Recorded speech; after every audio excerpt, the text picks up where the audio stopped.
Okay, and we're back. So what does this allow you to do? That is inserting your notes and your quotes into your outline. Well, if you think about it, this is really the skeleton of your paper, and it's beginning to get fleshed out as you put the notes in. In fact, if you put in all your notes and quotes into your outline, you basically have a connect the dots picture of your entire paper, and you could just go through and write sentences in between each part to connect those dots. Maybe it takes a little more thinking than that, but let me show you how I do it. So, for example, if I were writing this, I said to myself, write the introduction later. Fine, I'll do that. So my first point is dragons in medieval as well as, okay, that's almost a sentence that I could use as a topic sentence, but I have some abbreviations and whatever. What I always do, um, in fact, well, no, I'll just start at the top, but I do this as I go through. So even if I was starting down here, for example, I would do the same thing, and I'll show you. What I do is wherever I'm at in the paper, I just press enter a few times. I go up here and I start writing. Even though dragons are quite clearly regarded as fictional,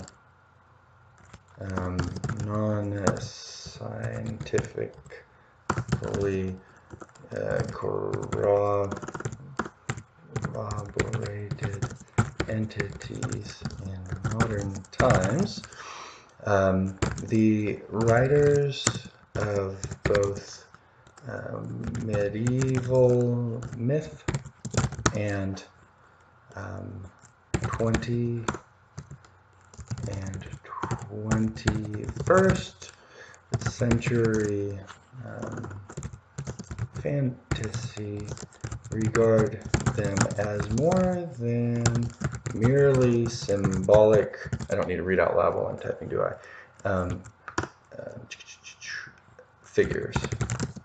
In fact, they provide a real world, concrete obstacle. Okay, get the point. So what I'm doing is I'm just kind of taking what I already know and I'm just going. But I have my outline right here at all times, just below where I'm writing. So let's say I'd already written this part. I literally just delete whatever I've written already. And I'm kind of saying this, but I haven't fully gotten all this out, like that it's a structure, provides some sort of framework in which his heroism can take place or something like that. So let's say I said that, blah, blah, blah. Now this is, I'd actually be writing all this framework for heroism, blah, blah, blah. Again, I'm reading out loud while I type. But then I would delete this because I've already got that. What's next? Tolkien rescued him. So then I go into this paragraph, perhaps. You know, whoops. I don't know what I just did there. I'd say, J.R.R. Tolkien made huge waves, horrible cliche, but this is ad hoc, in Beowulf criticism when he published this article about blah blah blah. The point is, and then I've written that, and I've proven that, I've supported it. I delete it, and I keep going. The next thing that I need to write is right there. Now you don't have to delete it. You could just keep reading down, but I save the outline along with my notes and everything in a separate document so that I can do my drafting just like this. So that it's kind of like your next point in your outline is that carrot right in front of you. It's the difficulty in drafting. There's a number of things, but I feel like the essence of writer's block is losing yourself in, losing the trees for the forest, kind of the opposite of the normal saying, that you kind of get overwhelmed with, I've got all this information, all these things to say. But what your outline has done, if you've gone ahead and completed your outline, is it's provided, you've already cut up that elephant, again, another cliche, you've cut up that elephant into bite-sized pieces, you've lined them up down your 50-foot farm table, and you're ready to start moving from seat to seat and eating each bite. whatever. You have your map in front of you. You have the path laid out, and all you have to do is take that next step. And guess what? You've already got your next step right in front of you. So if you combine these things by taking notes already organized by page number with your quotes in there, if you then go and insert as much of that as you can into your outline to where you might have, as I've said, a 5-page outline. You could even have, almost a 10-page outline for a 10-page paper if you put as much as you could in there. That might be stretching it. And then you just go in and you type to your outline. Quite literally, you type to your outline because you keep it right below where you're at in your draft. This is all draft up here. This is my actual paper, right?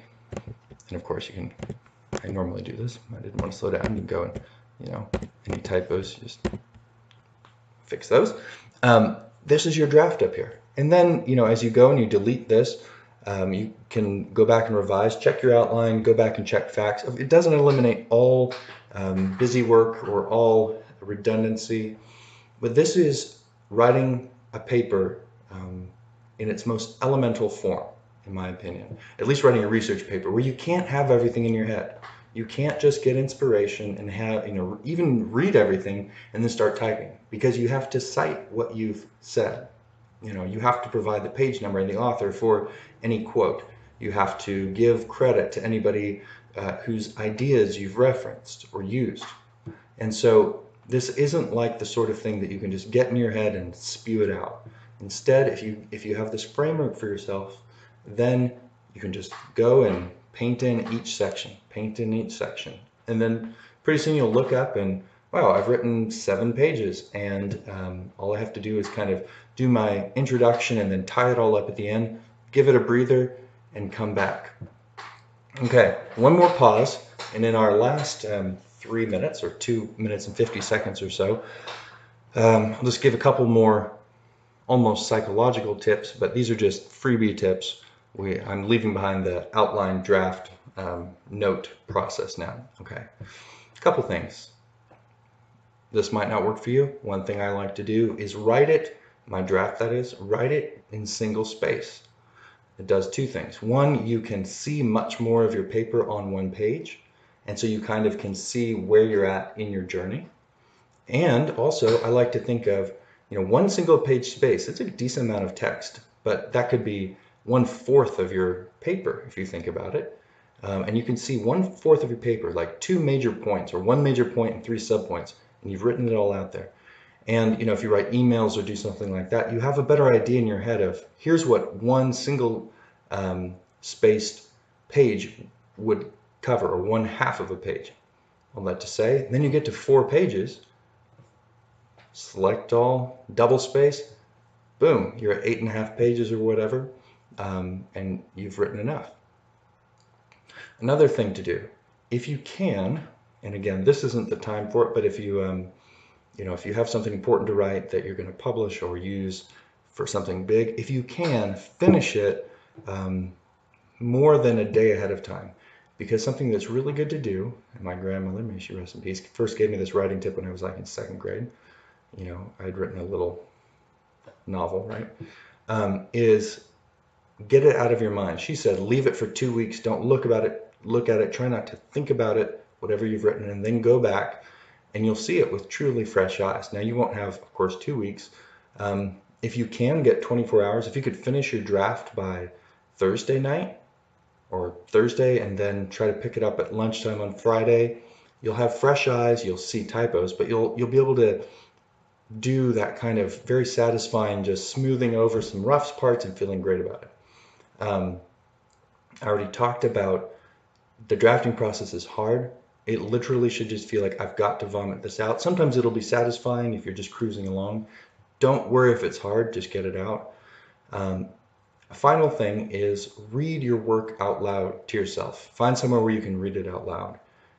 Language is processed, even when you're reading silently with your eyes, it's processed through your aural and oral brain circuits. I'll leave it at that because I'm coming up on the end here. Okay, well, good luck. You're going to do great. If you have any questions at all, including over the weekend, don't hesitate to email. It's been a pleasure. Thank you. Take care.